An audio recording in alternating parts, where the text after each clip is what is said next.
Hey everybody, this is Marcus. Robert Downey Jr. is going to be Dr. Doom. Wow, that is huge news. Big news. But before I get into it, I want to thank you guys so much for your support. It really means a lot to me and you guys mean so much to me.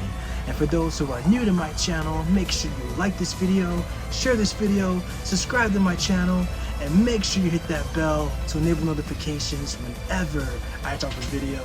And we're going to always keep this thing rolling, you guys. So this happened at SDCC at San Diego Comic-Con.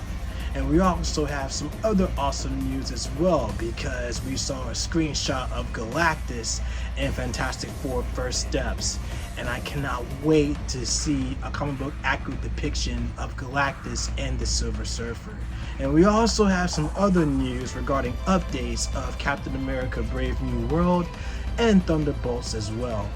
But the biggest takeaway out of all of this is that we finally know who's going to play Dr. Doom in the MCU, and it's none other than Robert Downey Jr. himself. I marked out, I completely lost it, and I was so excited because this is definitely great news. But a part of me was also confused as well, because how is this going to work? Because RDJ is Iron Man. He's been Iron Man for a decade, and he's playing a character that's the complete opposite of Iron Man, not to mention one of the most iconic Marvel villains in the Marvel Comics lore.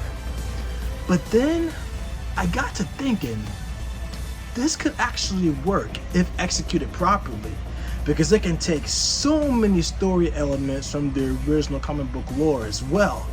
And I can take you guys back to Doom Quest in 1981, where Doom and Iron Man actually went back in time to Camelot. And so how it happened is that they fought inside Castle Doom.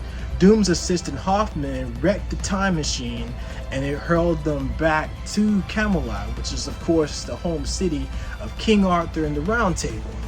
And so they end up meeting the king himself and the Round Table. And then Doom, of course, ends up teaming up with Arthur's half-sister Morgan Le Fay, and they fought briefly, and then eventually Doom and Iron Man came to a truce, and they were going to find their way back into their respective timelines, in the same timeline together. So it's definitely a great story, one of my favorite stories as well. And also my next favorite story will be Infamous Iron Man. Now, Infamous Iron Man takes place during the Civil War II story arc, and that was when Tony Stark was presumed dead and Dr. Doom took on the mantle of Iron Man. And then we can also use What If, Demon in the Armor, where Tony Stark and Victor Von Doom actually share the same body. So they can definitely take elements from those stories and put them into Avengers Doomsday, which will definitely lead up into Secret Wars as well. So they're definitely knowing what they're doing, and I definitely cannot wait to see those two films, because those two films were definitely announced at SDCC. And then of course we have the return of the Russo brothers, and we definitely know how they are. They're definitely credible when it comes to their work, because they directed 4 films, because they actually directed Captain America Civil War, they redirected Captain America Winter Soldier, then we also have Avengers Infinity War and Avengers Endgame.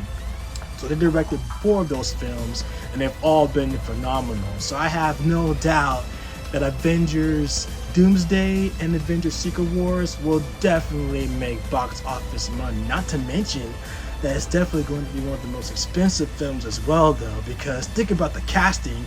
And of course right now we're still in the multiverse saga as well, so there can definitely be a lot more cameos and surprise appearances as well, though. So, and then chances are we can definitely see Loki coming back as well, because he's definitely the god of stories, because he's the one that's holding the timelines all together.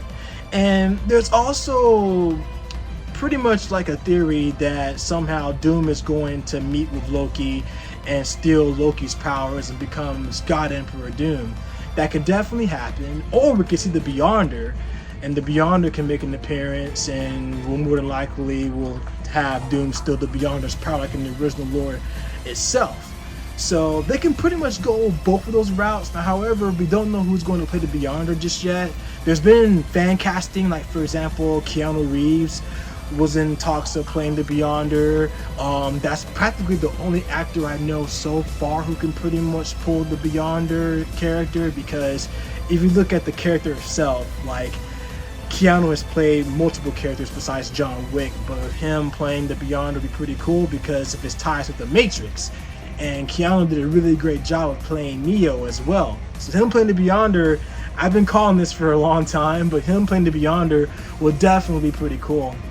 But if you guys know any other actors who can play the Beyonder, let me know in the comments down below, because I'm all for conversations as far as like who can definitely play the Beyonder and everything like that though. But just let me know in the comments down below what you guys think who can play the Beyonder. So, but all in all, like, this is definitely what the MCU needs, especially riding the waves of Deadpool and Wolverine, because I've definitely, and you know, I'll say this too, I've never missed an MCU movie, especially since 2008, since the first Iron Man movie. And of course, you guys already know I'm a lifelong Marvel fan. And for those who don't know, I'm a lifelong Marvel fan, so that you guys know, for those who don't know.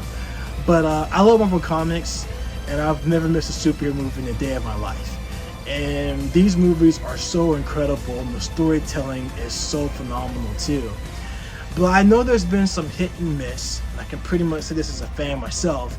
There's been some hit and misses, and the MCU definitely cannot afford any more hits and misses. And so, of course, that's one of the reasons why RDJ decided to come back as another character, because RDJ for the past decade has carried the MCU. One might say that Robert Downey Jr., as far as his character as Tony Stark, is the main anchor in the MCU timeline. And of course, if you think about the Deadpool versus Wolverine movie, it's the fact that they've been talking about anchors and timelines and who was the main anchor. So if you think about elements like that, that's what the multiverse saga is basing everything off of though.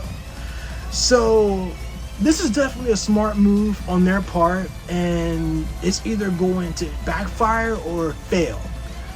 But in the case that I'm talking about, especially if they're going to go the route that I'm suggesting, is that if they take the elements from the comic book lore, which has practically been their success in the past by sticking to the original stories, if they actually stick to those stories, they'll definitely do a really great job with the fans, and not to mention the comic book servers themselves though.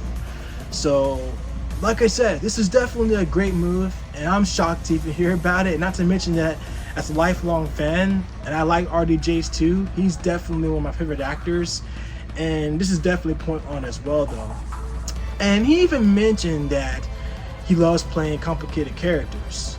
Complex characters like Dr. Doom is definitely complexing as well, but especially in RDJ's case, because with the character of Tony Stark, he's not malevolent as Dr. Doom, but he's also complex as well, because he's also had his fair share of struggles himself though. Because if you look at the likes of RDJ and Tony Stark, both have similarities. Tony Stark also had problems with alcohol, and he was an alcoholic for quite some time. And especially in the classic arc of Demon in the Bottle, where they actually took elements from that from Iron Man 2, where Tony Stark was kind of like in a downward spiral and he was struggling a bit. And then that's what happened with RDJ as well, because RDJ was an alcoholic and he had run-ins with the law, and it took intervention and his friends to help him get back to what he needed to do as far as like getting his career back in order. So both RDJ and Tony Stark share a lot of similarities with each other though. So as far as their redemption and as far as them coming back to their prominence, like for example with Tony Stark, with him losing his company to Obadiah Stane, Stane took his company and became Stane International. And then on top of that, Iron Man was coming back, and then Tony Stark built the Silver Centurion armor where he fought Obadiah Stane, which was also depicted in the first Iron Man movie. And so the battle wages on, and then Tony eventually will get his company back, not to mention having a spot with the West Coast Avengers as well though. So, but if you think about the redemption story of both Tony Stark and RDJ, it's definitely inspiring. And that was one of the reasons why Stan Lee created Marvel characters in the first place, is because he wanted to make them relatable to the human experience, because we've all gone through struggles and disappointments, but it's how we rise above that makes us who we are as incredible people. So that's the reason why this is definitely a great choice for RDJ to come back. And he could play a variant of Dr. Doom, and we might get the main actor to play Dr. Doom eventually. Like, there's been talks about Cillian Murphy coming on board to play Dr. Doom, and I'm definitely on board with that too as well. So Cillian Murphy is definitely a great shot. And not to mention that Cillian Murphy and RDJ, they're both in Oppenheimer, where Cillian Murphy played Oppenheimer and then RDJ plays Strauss as well. And so they're both credible, not to mention that RDJ won an Oscar for Best Supporting Actor for playing Strauss as well. So again, both incredible actors, and they can definitely pull off as well though. So, but again, as far as fan casting goes, as far as like Cillian Murphy coming in to play Dr. Doom, it could definitely work too. So we'll definitely see how it goes though. There's been at least about 3 actors who've done a really great job to play Dr. Doom. Like, for example, Gillian McMahon. Gillian McMahon did a really great job of playing Dr. Doom in the first 2 Fantastic Four movies. For example, Fantastic Four and Fantastic Four Rise of the Silver Surfer. Like, he's done a really great job with it as well though. So I definitely like his version of Dr. Doom as well though. So, but now that we have the Fantastic Four in the MCU, we can definitely see a pretty good story of Doom as well though. So, but either way, you guys, I'm definitely excited. I cannot wait to see Avengers Doomsday and Avengers Secret Wars. Of course, they're going to come out in 2026 and 2027 respectively. So there's still time enough to build all these stories up, because we definitely have a few more MC movies coming out before we actually get to Phase 6, because Captain America Brave New World and Thunderbolts are going to be the conclusion to Phase 5, and Fantastic Four First Steps is going to introduce Phase 6, and we're still in the Multiverse Saga. So chances are we could get like multiple variants of Dr. Doom, and Marvel's just keeping everything hidden. So that's my take on it as well, you guys. So I think we'll definitely get multiple Dooms as far as like the variants goes. But either way, Marvel's cooking, and I'm definitely going to be on board for this, you guys. So it's gonna be awesome. But let me know what you guys think in the comments down below. Are you guys excited for RDJ coming back as Dr. Doom? Let me know what you guys think, and if you guys have any second thoughts about RDJ playing Doom. Hopefully what I'm saying makes sense to you guys. So if you guys have any other opinions, let me know in the comments down below, and we'll just take it from there. But in the meantime, I love you guys. Thank you guys so much for your support. You guys mean so much to me, and you guys continue to be good to each other, love each other. I love y'all. Excelsior, and I'll catch you guys in the next one.